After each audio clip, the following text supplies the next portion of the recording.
Hello, my name is Aoife Dean and this is the Happy Weight Podcast. If you notice that I'm wearing the same clothes as last week's episode, that's because hopefully by the time this airs, I feel like I'm jinxing this by saying this now. Okay, but hopefully by the time this airs, I will have turned 40 and I will be in France for the week with Trisha. Trisha, you will know if you've listened to episodes of the podcast, the earlier ones.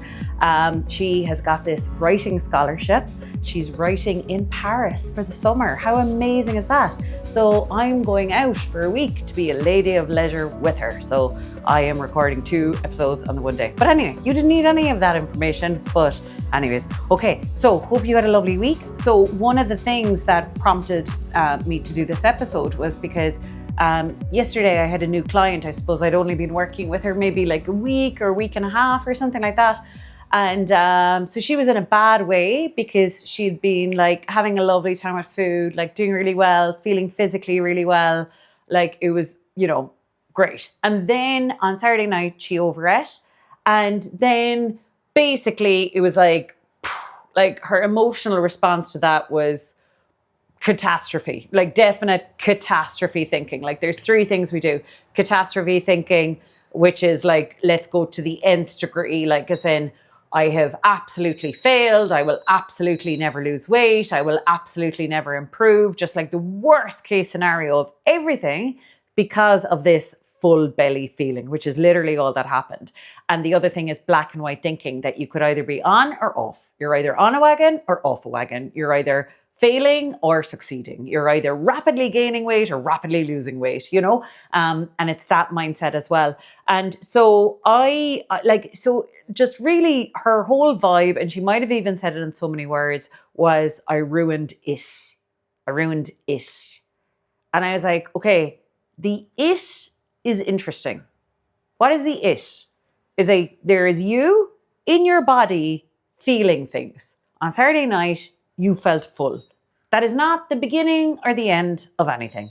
Your body has to give you signals. I think we'd have a problem if our body didn't give us signals, but we actually always have to be grateful, I would say, when our body raises a little white flag. Like the other morning I was eating, toast and butter and rashers and eggs, and they were all really quite oily.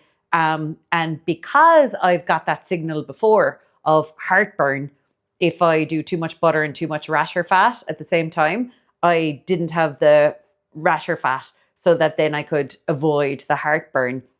So I'm like, we learn from signals. Signals are good. Signals are not a problem. And imagine if we did that with anything else. Imagine if we were I was comfortably warm all week and then on Saturday night I got cold. Oh my God, it's all over. I'm really bad at this or whatever. And the same with needing to go to the loo. It's like, oh no, I pushed that too far. I really needed to badly go to the loo on Saturday when I had been so well timed all week or something. It literally does not make sense in biology. And so I suppose the thing is with the it, right? What that lady was actually talking about is I'm so used to following someone else's rules and then seeing how long I can keep the streak of following someone else's rules, right? And this is where your disordered eating and your happy weight can't coexist. If we're in the zone where we're there are these external rules, people tell me there's good foods and bad foods, and I'm trying to keep that person happy or I'm trying to abide by their rules.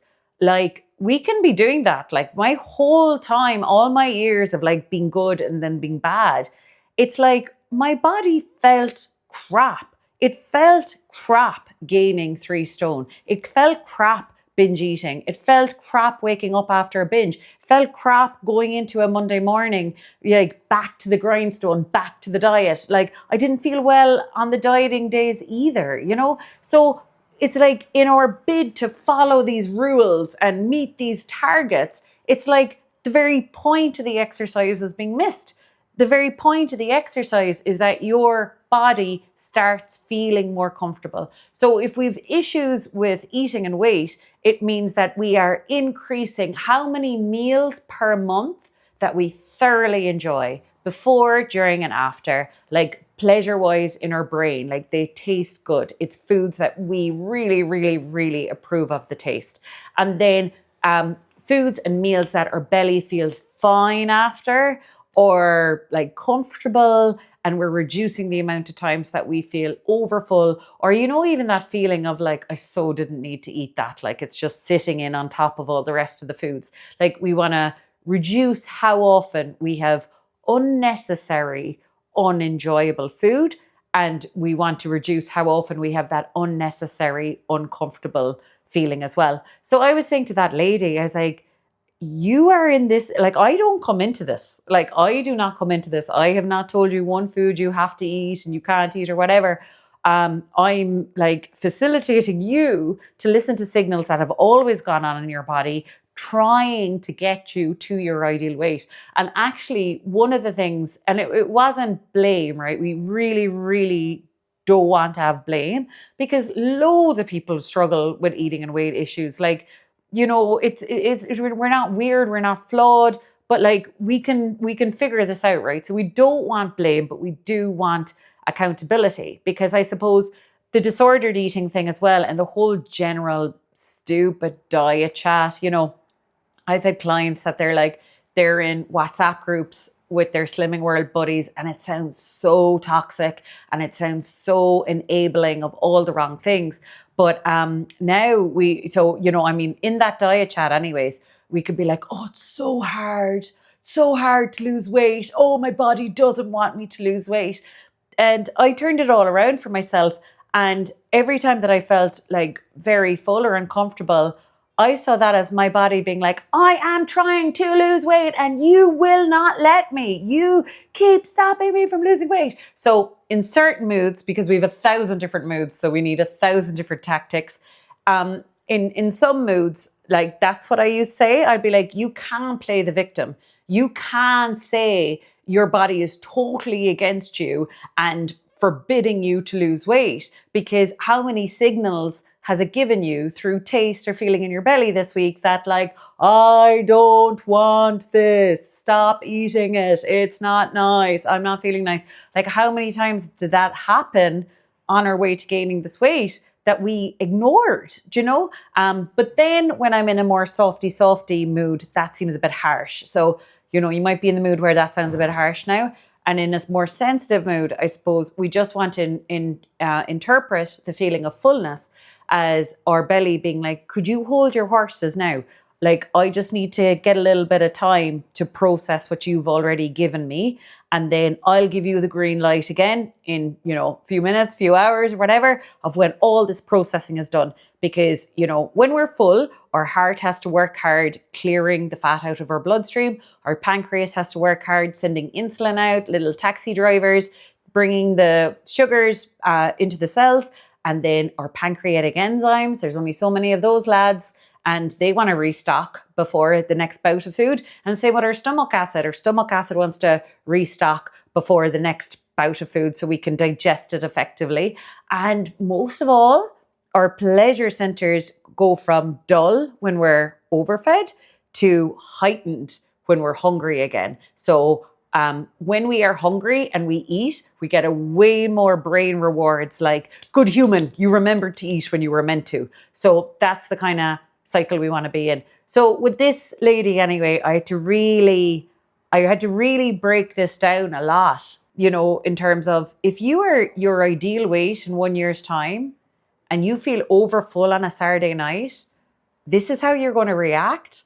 So the us at an ideal weight, freaking out that we ate too much, and then, eating another 1,000 calories because of that, or having a whole 2 days where we're being negative, like, we know that would rock the boat. If we were our ideal weight, it would probably cause weight gain. So I think we couldn't imagine doing that. We couldn't imagine that that's a good idea. So again, if the future us at our ideal weight couldn't get away with it, we definitely can't get away with it. And I think we just have to prepare ourselves. Like, I think I have a pretty good relationship with food, but I'm definitely overfull to the point of discomfort, minimum once a week. But again, my reaction to that is extremely different to how it would have been back in the day. And I had a client today, and she was saying like she felt top of the world on, I don't know, was it Saturday? Best she's ever felt, hadn't felt that good in ages, physically, emotionally, everything. And then I think this week she felt heavy. And that's another one that, like, it does not matter how much weight you're losing. It does not matter what weight you currently are. The terms and conditions of being a human, I would say, from my own body's, my experience in my body anyway, is that minimum once per month, probably more, there's going to be inexplicable heavy times that you wake up feeling heavy. You're not really quite sure what's going on because we have so much organs and systems and our body is fighting so many fights every day to keep us really healthy. So we don't know why. We don't need to know why, but all we need to do is take action. So it's like there's a feeling, a physical signal we want to take an action to make our body more comfortable. What we don't want to do is, I have broken it. There is, it is ruined. Like, that doesn't make sense in our happy ever after with our ideal weight. Another thing that comes into all of this as well, or another thing that's just bringing to my head, is that, when like sometimes when I'm working with clients, I ask them like one positive thing to notice every day, like a time that, like, maybe say I had a client today and her taste buds were telling her this cheese is kind of gross. So she stopped eating the cheese. So I will ask my clients, notice one positive thing today that your taste buds or your belly either stopped you or prompted you to do with food, so listening to our cues of fullness or hunger or taste or whatever. So another version is just finding something to be proud of. And with most of the clients I have to work with, they are like, I can't think of anything that I'm proud of. Like, that is the hardest part of the whole thing you get me to fill in, to find something proud of. And I was like, okay, that's interesting, right? Because we are well able to think of things that were not good with our eating or exercise or weight or whatever this week. So it's like, if we have built the muscle to come up with an endless list of things that could have been better this week, like we are able to train our brain in another way. So if you can't find anything good about your eating today so far, yesterday, or so far this week, it's not that good things haven't happened. It's just that you haven't trained your brain to see them. And now we have to only give our brain brownie points for spotting progress. Because the thing is, we cannot progress unless there's positives. And if we don't see positives, it's not that positives aren't there. It's just we haven't trained ourselves to see them. So that is such an important thing to notice and get good at. So one of my clients yesterday, I was like, oh, what did you eat yesterday or whatever? And after his dinner, like that night, he had 3 mini Bounty bars, like mini ones. And so he was only like so about the day. And I was like, dude, this is the heyday. Like, having 3 mini things, like, I'm pretty sure, like, you wouldn't be my client unless you've had a lot worse evenings than 3 little bars. Like, I know 3 bars fitted into your stomach without that being physically uncomfortable. So, his wiring was like, I failed because there was 3 of those bars. And I was saying that to another client today as well, because she had a lovely Friday night. And I think she had, like, after her dinner, her homemade dinner, she had like 2 squares of chocolate and I don't know, she had 2 biscuits or something. And I was like, there would have been a time in my life where if I knew that that's what someone ate on a Friday night, or I read that food diary, I'd be so jealous. I'd be like, how the hell did you do that? And you see, I suppose sometimes we block our progress because we won't see those wins. We won't take them. We'll be like, yeah, but I didn't do any exercise that week, or, whatever. Or, oh yeah, but I ate so much chocolate the night before, or I ate so much chocolate the next day. It's like, no, forget about everything else. Take the win. Take the win. Find the wins. Take the wins. We have to build on the wins. Diet culture has really ruined us with all of those things. But another thing is our body image, right? And I was thinking about this because I'm being very selective with what I consume now, media-wise. Like, I'm not just going to watch whatever new program is on Netflix. I'm not. I'm really trying to dilute things and make sure stuff is not cast with beautiful actresses and stuff, that it's normal documentaries with different age groups and shapes and sizes. We get loads of our TV and Netflix shows and everything from America. And like, I was like, it's weird because, in those shows, all the actresses probably have a BMI of 19, 20, 21, like quite slim. So I just took the liberty of asking ChatGPT, how many people in the US have a BMI of 21?